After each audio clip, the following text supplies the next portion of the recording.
Yo, what's going on, everybody? GZTV, quick YouTube video for the morning, and then I'm watching the World Cup. There's like less than 15 minutes left in regular time, and it's tied at 0, so I'm probably gonna go watch that in the living room after this. Probably study a little bit for my finals while I'm at it. It'll be a pretty chill day for me. I just have to go to a lecture and a recitation, so yeah, we got plot, we got critical reception. Let's just get straight into it. The 9th overall episode in the Dexter series. Pretty interesting episode. There's been a lot of good episodes recently. Obviously, every episode's been solid, but these episodes recently have been really good. So, yeah.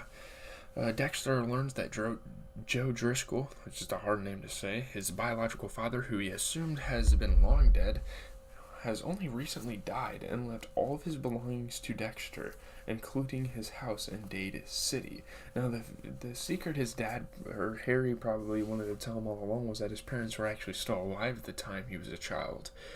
So it might not break his heart that much because he had a pretty loving foster dad, that bonded with him over, obviously weird shit, but bonds are bonds, right?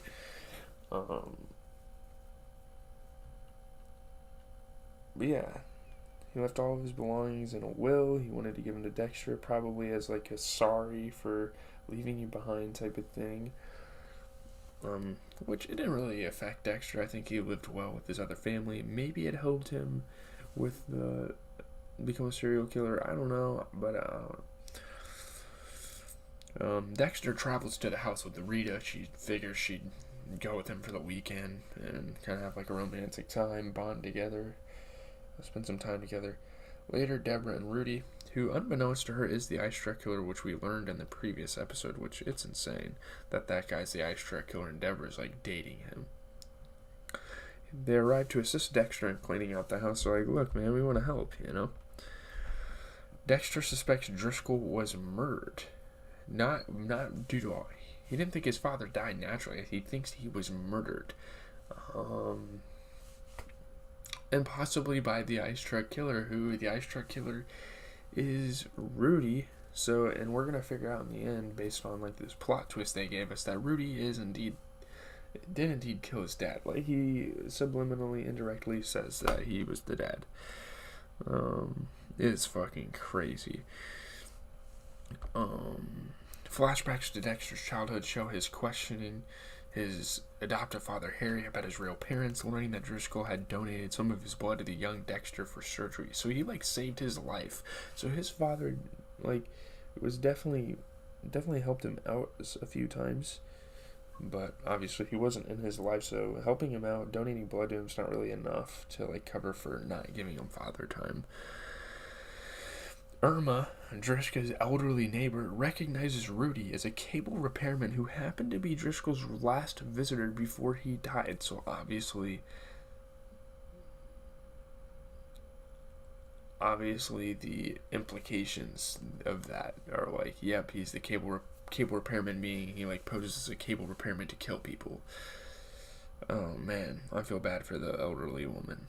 She's not even aware. After Rudy leaves the premises with Dexter and his family, he later returns to the elderly woman's house dressed as the cable repairman. Paul begins to slide back into his old abusive habits when Rita attempts to prevent him from seeing their children. Dude, it's a law. It's policy. It's the law. You can't just see your children without the permission of your main possessor, I guess is what we call it. The main, I don't know, she gets more of the possession of the kids, I guess, which, it's sad. They treat kids like property, instead of coming to a better compromise, but it is what it is. There's definitely reasons for that. Back in Miami, Batista is questioned about a shooting incident involving Dokes, who claimed to have fired in self-defense. Now, Batista's this honest man. He's like a goody two-shoes in the police force. He's lied a couple of times and felt really bad about it. He's shared stories of it. And, he's I think Batista just shot him because he thought he was a suspect and, profiled him. That's what he's thinking.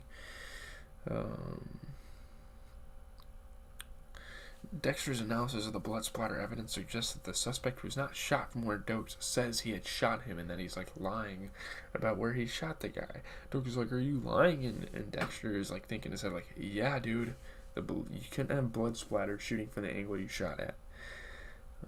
Batista decides to report his actual observations, the forensic evidence, and the discrepancies with Dokes' story to internal affairs, even though this will brand him as a rat. So he pretty much fucking snitches on his own coworker, pretty much, which is kind of fucked up. But he's a moral person. He wants to make things right, and I mean, I support it. You know, I don't like it. Police officers lying about shit. Like, come up front and tell the truth. You're a lawful figure over our citizens, right? It turns out that the man Dokes killed was a former Haitian terrorist militia member of the Tonton Macoute, whom he had encountered during a Black Ops mission overseas. So I guess that's why Dokes did it? I don't know. In the end, the situation gets kicked under the rug. Like, yeah, we're not going to worry about it. This is too silly to even focus on. I don't think there was really any critical reception in this episode. I'm not going to really say anything. In the flashback scene where young Dexter is being wheeled to the operation room, this is one interesting note. The physician informs him that he is fortunate that his father knows a donor with blood compatible to Dexter's, AB negative. Although technically AB negative blood is rare, approximately 1% of the U.S. population, AB negative blood type patients are in fact able to receive blood from all negative blood types. So that was kind of like a medical inaccuracy that someone pointed out about the show. I thought that was interesting. So yeah, that's going to do it for that. I'm out, guys. Have a good rest of your day. I'm going to be probably streaming tonight of some sort. I don't know when. I don't know what it's going to be. It might just be me watching basketball and listening to new music. It might be me, if they have Zero Chill House Rules, me playing that. Maybe some Fortnite.